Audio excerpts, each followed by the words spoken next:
At this time, let's begin today's webinar. Once again, Make Better Decisions at Work. It is my pleasure to introduce your moderator for today, and that is Christina Cleveland, Senior Director, Talent Development Solutions at Canadian Management Center. She has experience leading global project teams through complex leadership development implementations and partners with CMC clients to consult through the analysis and development of their leadership strategies. It is my pleasure to hand the floor over to you, Christina. Thank you, Jess, and hello, everyone. Welcome to today's session, Make Better Decisions at Work, and congratulations for already making a fantastic decision to take time out of your busy schedules to join us for today's event. Canadian Management Center is a national organization that is focused on preparing the next generation of leaders to thrive in tomorrow's marketplace, and we support both individuals and organizations in developing key skills and competencies that they need to be effective on their job, or as we say, to help them outperform. So for those of you who are rejoining Canadian Management Center for a webinar, welcome back. And for those of you who are new to us, just so you know, we are on Twitter. If you'd like to join the conversation online, you can certainly follow us on Twitter at Canadian Management. And you can also tweet using the hashtag CMC events if you'd like to join the conversation online during today's session. I do want to remind everyone that you will be receiving a recording at the end of today's session, which will give you access to a visual of the slides so that you'll have the opportunity to review some of the key concepts that we'll be reviewing, and you'll also get access to the recording of the session. Joining me today is our speaker, Franca Miraglia, who is a facilitator at Canadian Management Center and a passionate and skilled facilitator at that. Franca has been working with Canadian Management Center for several years and combines the best of her creative and theater background, actually, with 30 years of business experience leading high-performing teams to deliver powerful sessions. Franca partners with Canadian Management Center as well as our clients to deliver programs in the areas of communication, strategy, and leadership. And we're thrilled to welcome her today to focus on today's session and topic, Make Better Decisions at Work. So because we have a lot of content to jump into, Franca, I'm going to turn it over to you so we can get started. Thanks, Christina. I'm excited to join you today to talk about one of my favorite subjects, how to make better decisions at work.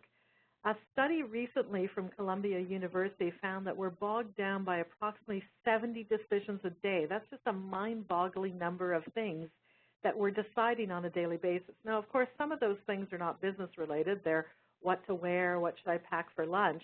But a majority of those are crucial business decisions that we need to go through. So learning how to make not only multiple decisions regularly, but how to do it in a way that gives us confidence and makes us feel like we're moving in the right direction is really important. And there's a couple of things that make it complicated for us. The first is, of course, there's great uncertainty. It's harder to make decisions about the future. Just right now, if we took a snapshot of all the things that we have to factor in, you think about the fluctuating Canadian dollar, the impact of the oil and gas sector, even the U.S. election. These are all things that if you consider are directly out of our sphere of control or influence, and yet they have an impact on the decisions we make. The other things that make it more challenging for us is the rapid pace of change. Even if you're not in technology, the impact of technology is huge. I just read in today's Globe and Mail that there was an article about the concept of Uber technology being applied to the medical profession. So you can just imagine how that's going to turn upside down that industry as it has in the taxi and a number of other sectors, that gap economy. The information overload is another thing that makes making decisions in business really challenging. We all understand the value of big data and how much more profoundly important our decisions are when we have this great resource of information.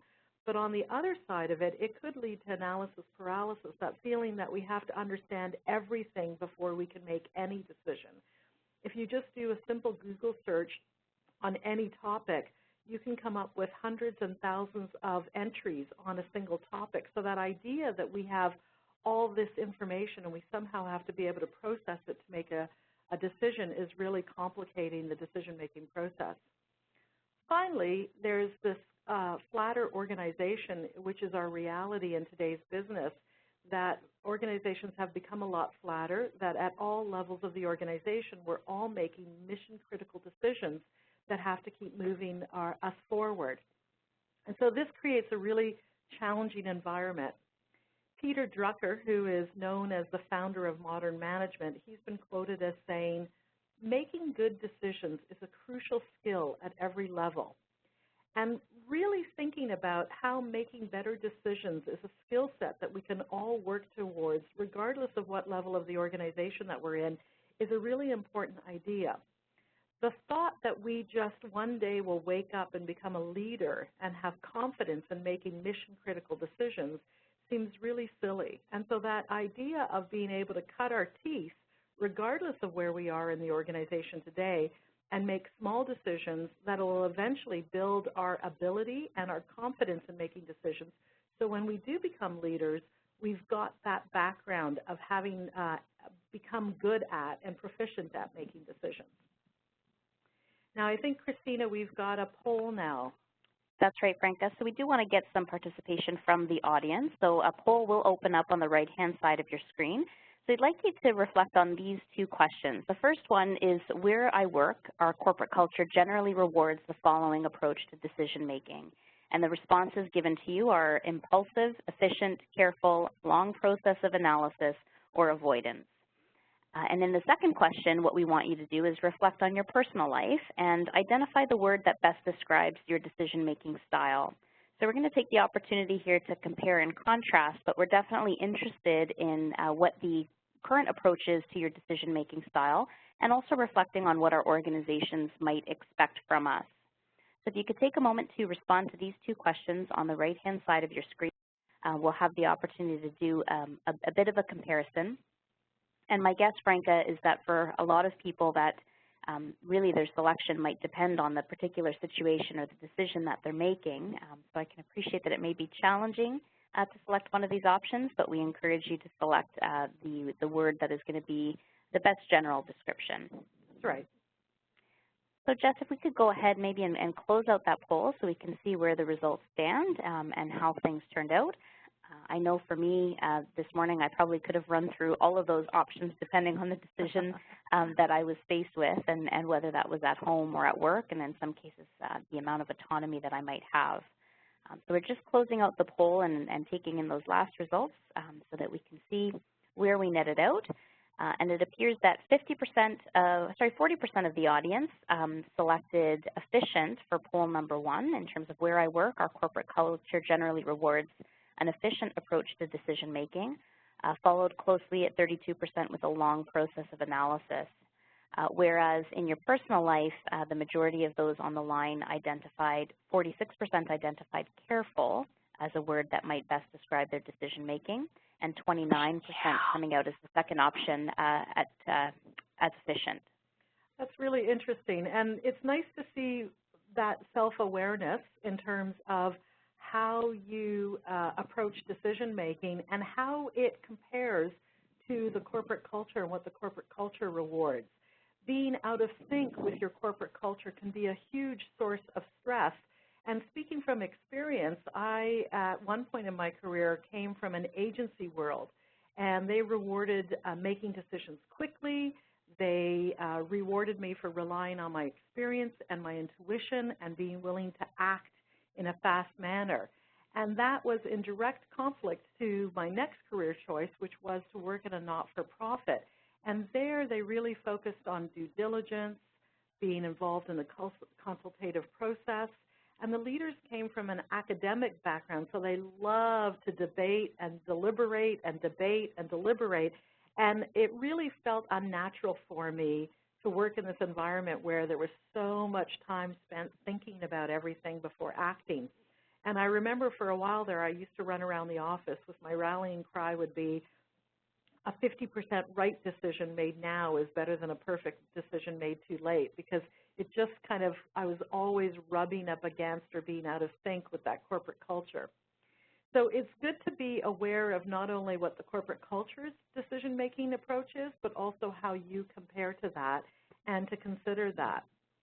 Now, Christina, I think we've got some comments as well for this next section in terms of reflecting. Yeah, so we'd love to, again, hear from those of you who are on the line today. In the chat panel, please take a moment and just reflect on the question and consider how your response for your personal life contrasted to the one that you selected for your work life. So for the majority of us on the line, efficient and long process of analysis seem to be what was expected of us in our workplace.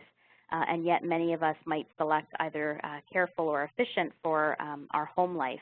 So it would be great to get some responses in the chat panel. Just select the option to send your comments to all panelists so that Frank and I have the opportunity to see it. I would imagine then for some people that are commenting, it seems that after the analysis, there may be a different approach versus when they're in the process of initiating the analysis to actually make the decision. So the actual approach of efficient and careful or long process of analysis may change depending on whether you are pre-decision or post-decision. So go ahead and continue to make your comments into the chat panel, and we'll be able to come back and circle in. One person commenting, I find that my organization is much slower at making decisions compared to myself. And just being aware that that is a source of stress, is if you're constantly wanting to chomp at the bit and move forward, and the organization expects you to do a lot more deliberation. Great, awesome. Well, based on that reflection, we want to move now to how do we actually become better at decision making. And we've structured this as 5 questions that will lead us through better decision-making process. And the goal here is to have more confidence and skill in decision-making in the work context. The first question, so we've got 5 questions that we've set up to help us through this process.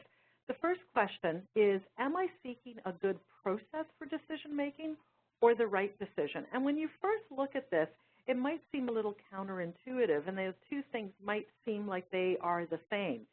But the reality is that if you focus on the process and making sure that your process is smart and thorough and careful, it can give you the confidence, and you're not as focused on making the right decision in this moment. And the right process is defined by leading to a high level of commitment to the chosen course of action, or creating a shared understanding of the rationale for the decision. So both those things are as a result of finding a process that is going to be thorough and well fitted to the decision making that you're faced with. And if you pick the right process and you commit yourself to that process, then both of these things can offset an imperfect decision. So even if the decision you come to isn't perfect, you can get a lot more out of having a high level of commitment to the chosen course of action, or a shared understanding of the rationale for the decision. And this is going to be important. And for those of us who tend towards being a little indecisive and or have a hard time making decisions, switching the focus to the right process enables us to make sure that we go through those steps, and at the end of the steps, we can feel confident that we can make the decision. Instead of just worrying or being caught in this fear of failure, we follow the process, and it leads us to the right decision.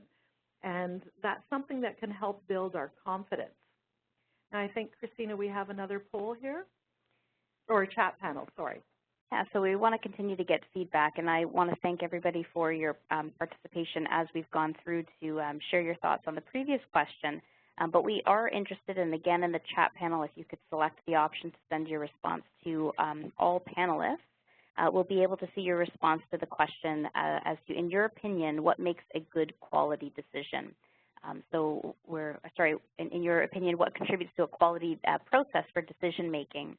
And so, Frank, as people are entering in their comments to that question, there are some people who are comparing and contrasting, again, that approach for decision-making may vary at home or at work, and some people identifying that the number of stakeholders that might be involved is a little broader in the corporate sense, and that they may not have as much control, whereas if it's something that's in their personal life, it may just impact them or their family. So they may have the ability to have a little bit more control and influence over the decision.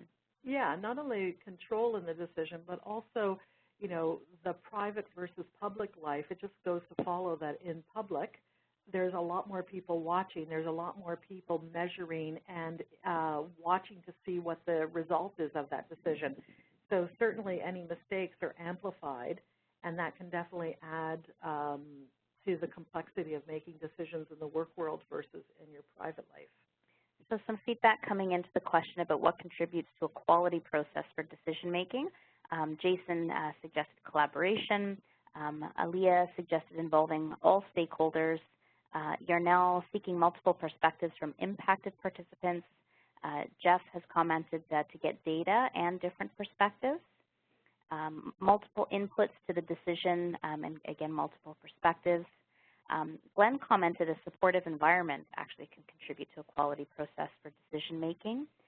Tony commented that weighing all the pros and cons would contribute to a good process. See with a lot of consistencies that are coming in terms of responses. Bonnie indicating gathering as much key information as possible and trying to understand all stakeholder needs. Joanne commenting to consider the financial impact of our decisions. Prioritization coming out in terms of being able to prioritize the ideas or inputs that are coming in. And again, someone else commenting about knowing that you're supported. So I find that interesting in terms of feeling some safety in order to make decisions or take some steps to move forward. And certainly, again, as we started, understanding what the corporate culture is around decision making and how much the leadership or your peers are willing to support you in the types of decisions that you make. So yeah, that's all really great and lots of really great ideas that I think we'll see fit into the 5 questions that we're going to be using as the format. So great. So that leads us to the second question that we want to use, and it's how can I frame this decision to consider a range of options? Stephen Covey has been quoted as saying, the way we see the problem is the problem. That idea of how we frame the question sets us up in our decision-making process, and we want to be set up in the right direction. And my dad was a carpenter all his life, so his version of the Stephen Covey quote comes around the idea that if all you have is a hammer in your hand, every problem looks like a nail. And so you start to censor yourself and you start to define what's possible based on your point of view. And so to be able to really open up and consider all the options available is an important step in terms of your decision-making process. And so on the next slide, we've got 2 options, the binary versus the range of options. And I worked for a long time in the technology space. And in the technology space, engineers love to make everything about black and white, 0 and 1, yes and no. And when I worked in the technology industry, it was really interesting to me that every decision they tried to formulate into a black or white or yes or no question. And that idea that if we want to really make great decisions, we need to make sure how we frame the decision is one of the important steps, and making sure that we're really looking at a range of options. And so, for instance, how we ask ourselves the question helps us deliver and make sure that we come up with a different range of possibilities. So, as an example, if I ask myself the question, should I take another job? That's a yes or no type question, and those are the only 2 options that I'm open to consider. Instead, if I step back a little bit and I start framing the question in a different way, and I start asking myself questions like, what do I want my career to look like? What are my development goals? What are my personal and professional priorities? Asking those questions might come up with a deeper, more interesting series of options available to me. And so as a result, maybe it's about taking a temporary assignment, being a team lead for an interim project, or at the very least, looking outside of work. Maybe it's about doing a Habitat for Humanity build so that you're exploring different options as opposed to backing yourself into a yes or no type question that will just give you 1 or 2 options to consider. One of the things we know about ourselves in that moment of decision making is that stress shuts down our ability to think effectively. And the best antidote to stress and how it affects our brains in terms of shutting our brains down is to get curious and to force yourself to ask questions. And when we do that, we can reduce stress and engage our prefrontal cortex and make better decisions, more sound decisions based on a more deeper understanding of how we want to consider the different options available to us. So the next thing that we want to look at is not only how we frame the questions we should be asking ourselves in the decision-making process, but we also want to be aware of our natural biases. There are 3 types of biases that we know work on us as we're considering options and our decision-making process. The first one is primacy effect. And it basically means that we remember what we were introduced to first and give it more weight. Recency effect is the exact opposite. We remember the most recent information or experience and give it more weight. When I focused my work on new business development, I remember we always wanted to be either the first company into pitch or the last company into pitch because we felt like either being the first or the last gave us this advantage. And that was to the point where now most companies, when they're doing a vendor search, they randomly assign what position the presentations are going to be in to sort of offset that primacy effect or recency effect. The last one we want to look at is the horns or halo effect. And this is that we attribute all ideas to someone we don't like as bad ideas, or we attribute all ideas to some we like as good ideas. And I have to admit, Christina, I always fall to this and have to work really, really hard to not be susceptible to this one, especially as I develop really strong relationships with members of my team. I get to that point where it's really hard for me to assess their ideas in a much more objective way, because if I like them and I have lots in common with them, I automatically think their ideas are great. So this is something that we know that we need to work really hard to balance out these cognitive biases and really work hard to make sure that we're balancing that out. Now, how do we do this? We do this by our next question that we ask, which is question number 3, which is, who should I consult for this decision? So we can counterbalance some of the cognitive biases that we know exist by involving other people in the decision process. And when we looked for comments from people, there were quite a few that talked about going outside and getting other people's input and collecting information from other people. Now, the important part of this number 3 question is who you actually include and making sure that you're actually consulting people that reflect a diversity, because you don't want a homogeneous group to be asked and all get the same answer and make you believe that you've asked a lot of people when really you've asked the same types of people and you're going to get the same point of view.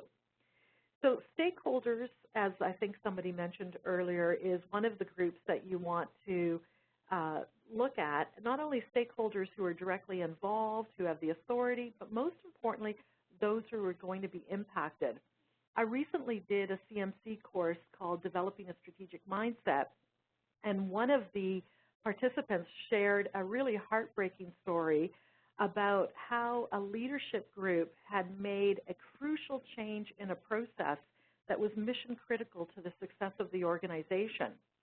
And they thought they were making these changes in an effort to streamline the business, but ended up missing a crucial step. And they missed that crucial step because they forgot to ask the people in the field what the impact would be if they removed this step. And so without the input from the people in the field, they actually made a change that created all kinds of problems for the business. So you're not only asking stakeholders who have the authority, directly involved, and are impacted, who are going to actually implement the decision. You also want to look at including people who have previously faced the same situation or type of decision, because they may bring to the table some learnings that you may not be aware of. The other thing is looking for people within your circle who traditionally you feel are good at making decisions, to see if they can mentor you through this decision. So those are some of the things that you want to consider in terms of who to consult for the decision, and a couple of practical tips that we're going to look at. The first is to let others go first. Sometimes we go to people and our version of asking for advice is to tell them what we want to do, and then we're surprised when they mirror back to us or repeat back to us exactly what we said. So if we really, really want to hear what other people want to offer in terms of insights, we need to give them some space, and we need to consult them in a way that's going to make them feel comfortable telling us their actual opinion. The next thing is leveraging the contrarians. Now, my husband is great at this. He's always a good counterbalance to my blind optimism.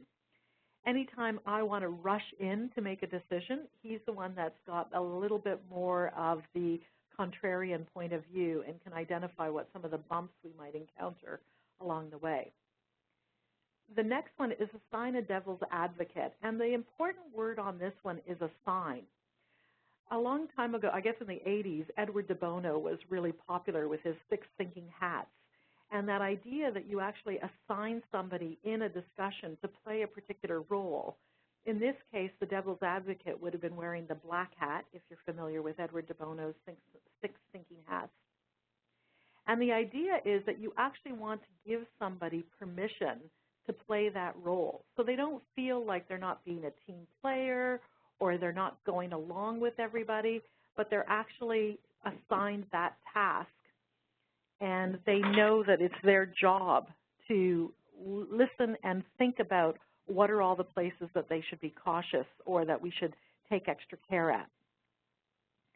The next thing is to tap into a wide variety of people, and we talked about diversity, and a couple of the comments have already mentioned that who you ask defines what kind of information you get. And then the last point is one that I really think is important, which is not to overdo it. If you start asking 100 people for opinion, again, you get into this phase where you won't feel confident. So it really needs to be scaled to the size of the decision that you're making. So if it's a short-term decision, it has low risk, there's a low ripple effect, maybe you don't need to ask more than a handful of people.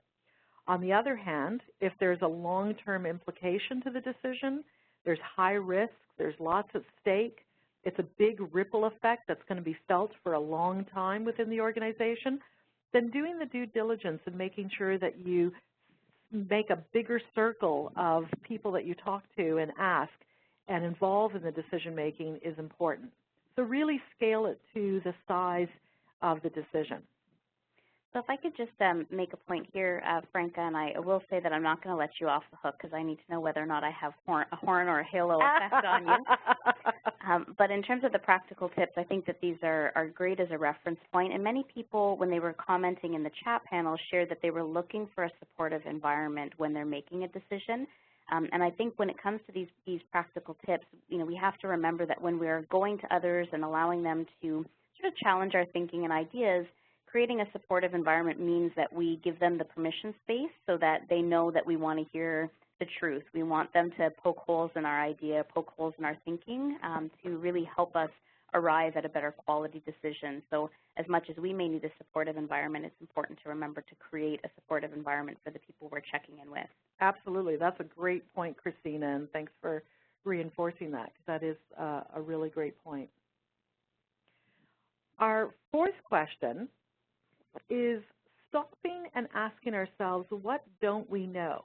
Now, on the surface, when I say this, I know the folks that are listening that love to rush to decision are thinking, oh, no, that's just another delay tactic. We need to move forward.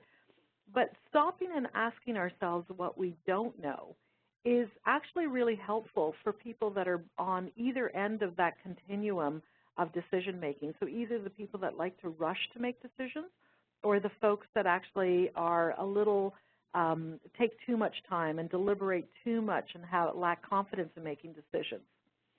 So let me provide you with an example.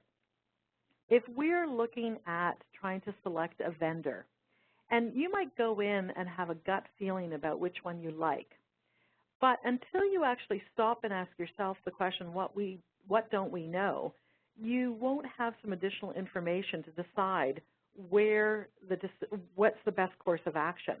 And so, for instance, if you look at it and say, well, we don't actually know the timeline in which they can deliver against the project. That's an important piece of information, and that can help counterbalance that initial bias of one group that you might like more than the other.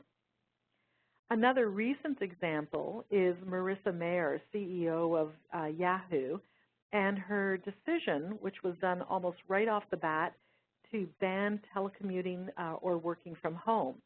And we know that her intention was to boost collaboration.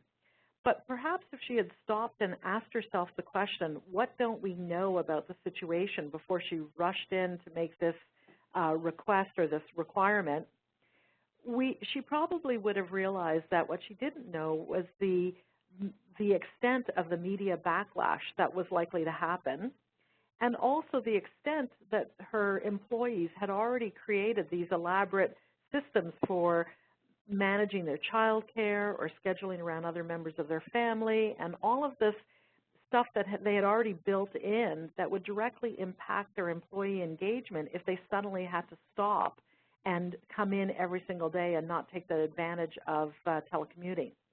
Now, this isn't to say that she would have come to a different decision, but if she'd stopped and asked herself, what don't I know, then she may have actually thought about, well, who do I need to involve in this? How can we phase it in so it has less of an impact? How do I explain it to the media or to my employees in a way that can build in understanding and acceptance, as opposed to just making this decision and then announcing it almost from day one? So that idea of stopping and asking ourselves, what don't we know, can also help us where we are in the continuum of decision-making styles. So for instance, if you're impulsive, like I tend to be, and you like to make decisions really quickly based on your intuition, stopping and asking yourself the question, what don't I know, can prompt you to gather more information. It can stop you and make sure that you've actually done the check of what are the key important bits of information that I need, as opposed to just going with my instinct. On the other hand, for those folks who do maybe a little bit too much of analysis and want perfect information, stopping and asking yourself the question explicitly to identify what are the key questions that I need to ask myself. And if you are missing a crucial piece of information, then you have a real legitimate reason for delaying decision until you get that information, as opposed to looking like you're just being waffling or resistant to making a decision. On the other hand, if you do have all of the information, or you decide that, hey, not having this one particular answer is okay, I can still move forward, it might encourage you to move and make a decision with more confidence. Which again, that's what it comes down to, is we're trying to improve our confidence level when it comes to making decisions. Our fifth question is, what does the future look like with this alternative? And this requires you to pull out your crystal ball a little bit and to consider not just in the moment right now what makes a great decision, but looking into the future, how will this decision play out? What's it going to look like in 5 years, in 10 years, and trying to consider how that is going to impact the decision-making process. So just as a quick example, if you think about Volkswagen, you know, unfortunately they got caught that they had faked emission results. And if you think back on how they might have come to that decision, a few leaders and some key scientists were involved in this decision. And I'm sure that they were motivated in the short-term desire to be more competitive, to build market share, to show that they're taking the idea of emissions seriously. Unfortunately, those short-term gains didn't really play out, and when you consider the long-term of the reputational hit that they took as a result of pushing that technology and maybe not making sure that they didn't take the time to make it right before they moved forward and made announcements about it. So that idea that we're not just looking at decisions in the short term, but we're also considering the longer term impact is the fifth key area that we want to focus on. And giving yourself some time to deliberate on how is this going to play out beyond just the immediate. So now I think we have another poll, Christina. Yeah, we do. So we are opening another poll again on the right-hand side of your screen to just get some input from you based on the questions that Franca has just reviewed with us to get a sense about which of the 5 key questions will help you the most going forward. That'll give us a chance to just summarize and perhaps do a deeper dive into some of the questions that you have. So as you're submitting your responses to the poll, again, on the right-hand side of your screen, we do want to remind you that you do have access to the Q&A panel, and we will move into a Q&A summary shortly. And I already see there's a couple questions that are coming in from participants, so we'll turn our attention to that section in a moment. So please feel free to submit your questions in the Q&A panel on the right-hand side of your screen. But as for the poll, Jess, we can go ahead and wrap up the poll so that we can see which of these areas it may be able to support individuals who are on the call today in terms of helping you the most going forward. So again, our options were looking at whether or not you're looking at the right decision or a good process, whether or not you can frame this decision to consider a range of options, identifying who you might need to consult with for this decision, considering things that you don't know, and then finally evaluating what the future might look like with the alternative. So it appears we've got some diversity in our responses from the group today. So 31% of those participating indicated, how can I frame this decision to consider a range of options, would be the first response. Second was D, considering what we don't know. And then there's a tie for third place here with, am I seeking the right decision or a good process? And the final option, what does the future look like with this alternative, being at 17% respectively. Well, it's a good thing that we had all 5 up, because all 5, depending on how good you are at any one of them, helps you to give you a sense of what's the areas that you need to focus on to improve your decision making. So maybe you're already good at having enough collaboration and getting the right people consulting into the decision, but maybe you're not spending as much time as you need to around what don't we know.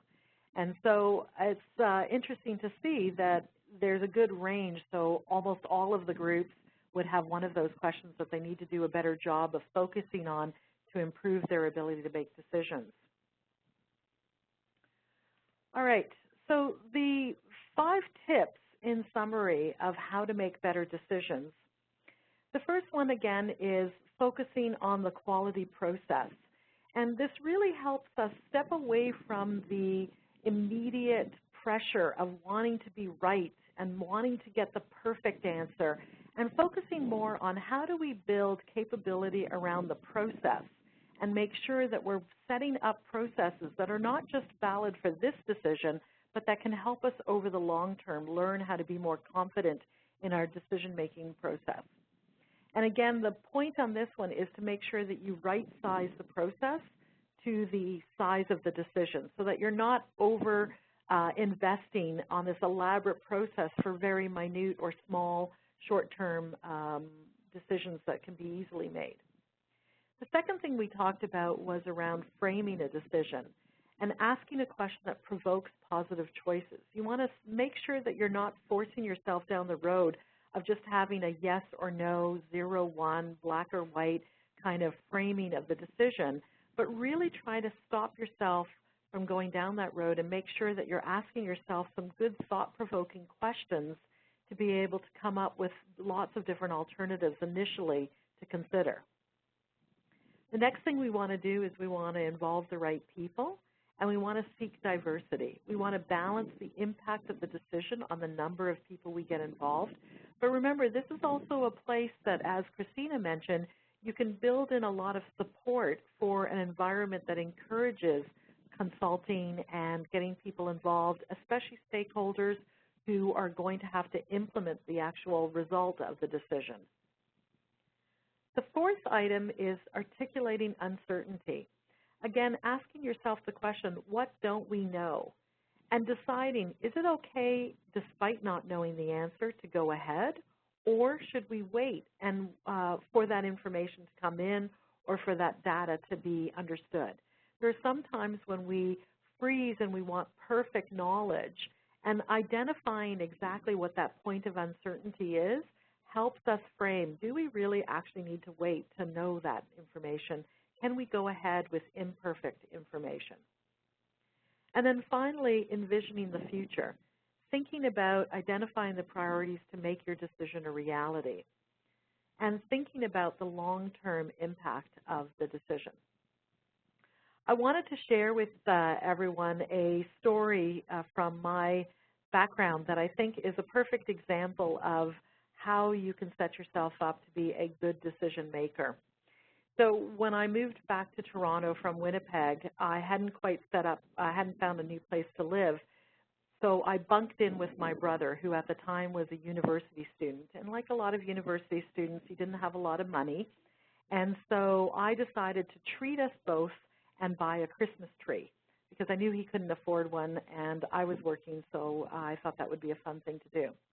We knew that there were a couple of different Christmas tree lots within our area, and we just picked one, and we walked over to the Christmas tree lot, and we walked up and down a couple of aisles. We found the trees that were within my budget, and pretty quickly I decided on a Christmas tree, and we paid for it, and we were starting to walk home carrying the tree. And my brother stopped and said to me, "Do you think maybe we should have looked at a couple of the other tree lots before we decided this?" And I dropped the tree right there and then, and I said, "Listen, that's a really bad habit to get into, is second-guessing such a minor decision. Think about it. The tree in 2 weeks is probably going to be on the curb waiting for the garbage pickup. There's probably not a big difference between a tree we could afford that was perfect and the tree that we've selected. And neither of them are going to really impact our enjoyment of the tree." And so for me, that feeling of second-guessing himself was really starting to be a bad habit. And I think that the most important part of making a decision is having the commitment behind the decision and not painfully second-guessing yourself. Yes, do the analysis ahead of time, go through all the right process, make sure that you collaborate, but once a decision is made, have the commitment behind it and don't second-guess yourself. And I think to this day, whenever my brother calls me up and wants my opinion about something, I always say to him, "Is this a Christmas tree decision? Are you going to be second-guessing yourself?" And so don't make that mistake about second-guessing yourself on your decisions. And I think that always makes the decision a productive one. And I think that story serves as a good example for us, Franca, that everybody has different styles to making decisions, and to your point, it may depend on the scale of the decision, but sometimes we can't get out of our ingrained habits and approach to how we may move forward with things, and we may get frustrated with others who may have a different style than ourselves. So I do find, if we think about the third tip here, involving the right people, sometimes you may be asked for your input on a decision, and in some cases the most productive way to ask the person who is requesting input from you who they need you to be in that moment. Right. Because they could be trying to get closer to the finish line. They could look like they're trying to get somebody to poke holes in the idea. Sometimes people just want validation and confirmation, and sometimes they want to be talked out of a decision. So there really is a lot of psychology behind our decision-making process, and I would imagine that the level of emotion that's connected to what's at stake would ultimately influence where somebody may be on the spectrum. But we do want to move into the Q&A because we do have a number of questions that have come in from individuals who are participating today. So a question that came in from Ralph Franca is, how does one know when the right decision has been arrived at? Ooh, that's a good one. Well, and I guess part of it is that sometimes you don't know whether it's the right decision until afterwards, once you've made the decision and you start to see the results of that decision. That's why I think, again, focusing on the process and making sure that because you can control the process, that's going to be as much confidence, that builds up the confidence in making the decision. Okay. And another question coming in from Samina, is it a good idea to assign, and I'm using air quotes here, negative employee as the devil's advocate? Oh, interesting. Okay, I could go either way on this, because on the one hand, a negative person already has that mindset, so they probably can do a great job at being a devil's advocate. On the other hand, if you're trying to do professional development, it's sometimes good to assign people to the role that doesn't come naturally to them and it expects them to stretch a little bit and to try out that other role that might not be their natural starting point. And I would probably want to unpack the term negative a little bit too. And Samina, if you are able to provide us any more context, that would be helpful. Because I do know, coming back to different styles that we may have for respective approaches, you know, we have the view that some people might be more half glass full people, some people may be more glass half empty. And I think that in some cases, if people are asking questions or challenging a decision or challenging our thinking, it may just be because they have a different style or approach, and we may categorize them into being potentially negative or not on board with an idea or being resistant, when in fact their thinking style is actually at work for us. They process it just differently. Yeah. And I like that's why that idea of assigning somebody to play the role of devil's advocate kind of implies that you're giving them permission to do that, and also that you're allowing them to not feel like this is that they're not a team player if they play that role. So it's interesting. I think that's a great point, because there is that perspective then from the point of feeling that you might be perceived as resistant and therefore you're not sharing your idea or you're concerned about a particular decision, that creating that space again lends itself to being in a supportive environment. Yeah. So we do have another question from Vivian. How do you address a situation when you're dealing with a micromanager that may not allow you to make a decision on your own? Any suggestions for how you might be able to deal with a micromanager who might not allow you to make decisions on your own? Well, yeah, I think there's two things in that. The first thing is that you need to check to make sure that the types of decisions that you want to make are appropriate for your level of authority. It might be that you're trying to sort of make decisions that have bigger implications to the business than you really realize. And so that's a discussion I think that might be worth having with your manager, and understanding what is it about that decision that goes beyond what they think your natural authority or your appropriate authority level should be. Because there might be something in there that you're just not aware of that's connected to it. The other thing is that I think that with a lot of, as much as we don't like micromanagers when they're managing us, I think there's a lot of things about how to turn around a micromanager to build that trust and to gain that ability to work with them and figuring out what are the things that are important to them. So maybe it's them seeing that you've gone through the right process, that you've asked the right questions, that you've assessed the right or that you've invited the right level of collaboration from other people. And so making it a little bit more transparent to the manager, what are all the steps that you've taken to come to this decision? And maybe that's one of the things that they need to see in order to have confidence in your decision-making process. I think that's a great suggestion, Franca, because it may not necessarily be about the decision, but who might actually be accountable for it. Right. And so there is a question coming in from Fatima about how do you recover from a bad decision? Yeah, we've all been there, right? No one among us hasn't made a bad decision, and the recovery is the key.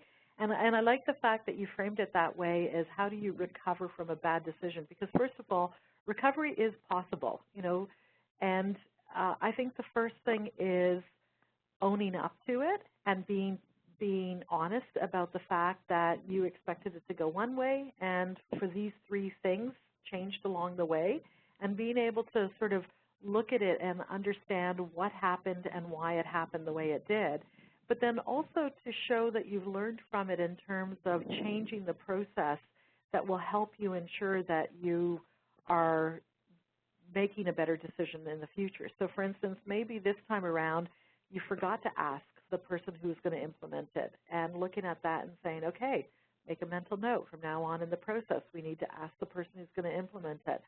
So I think there's always the possibility of recovering, and I also think it's about being honest and taking a little bit of time to sort of look at why it happened. So there's a lot of amazing questions coming in. One that's come in from Chris is to ask, what are some strategies for making an unpopular decision? Yes, and those as well happen a lot in the work world. You know, if we had our ways, we'd be the most popular person and we'd only make easy decisions. Unfortunately, that's not the reality that most of us work in. I think the main thing is to be direct with your communication. I think people appreciate honesty with bad news and being clear about what are the two things that are really important that are weighing in the decision process, and just making sure that you know the facts and that you're able to support the why the decision was made. And I think sharing the why is crucial in this circumstance. Okay, great. And a question from Chelsea. How do you overcome the horns and halo effects, or what techniques might you suggest for how you can overcome that effect, or applying that as a cognitive bias? Yeah, and I think one of the things we talked about was involving other people, and specifically getting input from people who may not share the same biases. So specifically, if you've got the halo or the horn effect, asking people to have input that aren't necessarily as close to the situation or as close to the people who are suggesting the content. And so just coming back to how we defined the horns and halo effect, that was tied into our potential view or perspective of that individual, and therefore what they may be sharing with us. So it could be perspective of the individual as a whole, or based on past advice that they may have provided or past input. Is that correct? Yeah, no, I think absolutely. And again, the antidote to that is to ask other people who may not have that same bias or might not be as susceptible to that horn or halo view. Okay. So I think in the work environment, that idea of constructive conflict can really help us to be productive, and that really is by being open-minded to different points of view and perspectives. So we don't necessarily have to agree, but all information needs to be on the table. And I know we tweeted out a quote earlier this week that said, "Don't be afraid to be open-minded. Your brain's not going to fall out." Right. That's a good one. So I think as it relates to decision-making and again, involving people in your decision creates an opportunity for us to be open-minded to receiving different perspectives and hearing what individuals have to say, and knowing that we're inviting that.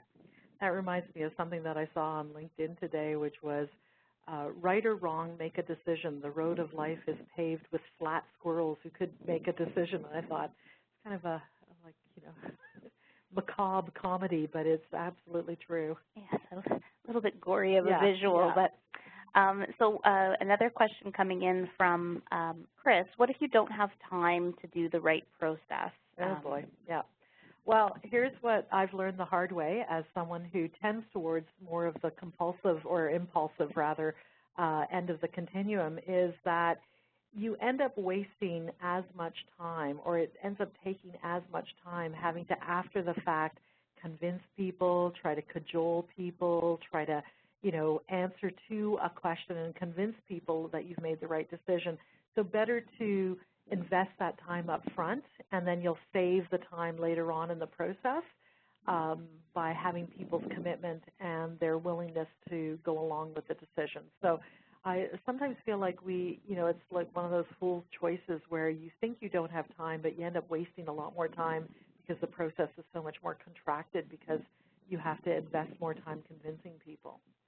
So we had a question from Tatiana who was indicating, hindsight is always 20/20. How can we help critics realize that the decision we've made was well considered based on the information we had at that time? And I wonder if, to your point, Franca, that involving different stakeholders creates some opportunity for people to have had some input into the decision that might reduce or lessen the effect of some of those harsh critics. But I'm sure that there's always opportunity where people look at it and think, well, that's not a decision I would have made. Yeah, and that reinforces the need to make sure that the process has been invested in, because if you've invested in the process and you know what the criteria was for making the decision, obviously we live in a very complicated environment. Things change very quickly. So a decision that was good today ends up being really bad in a couple of weeks, and that's just the reality of it.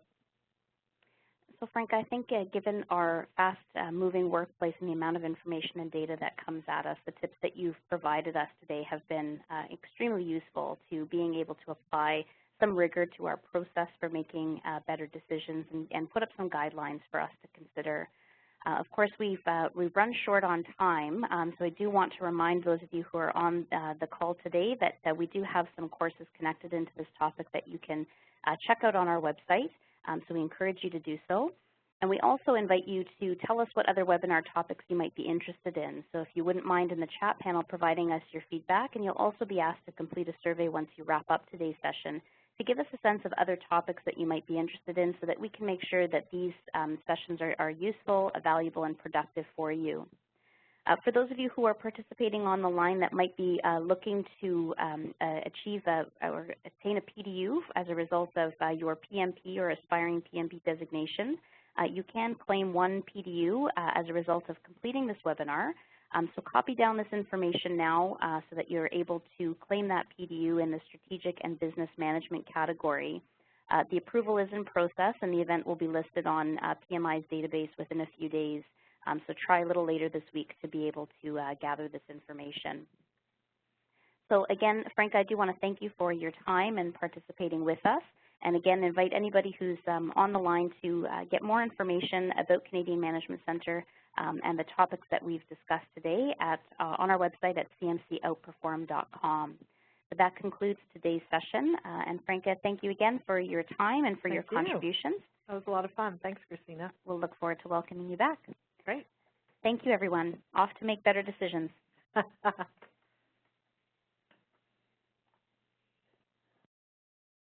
Once again, everybody, this does conclude our CMC webinar. You are now free to disconnect. Just remember to send in your comments on future webcast topics into the chat panel on the right side of your screen. Thank you so much.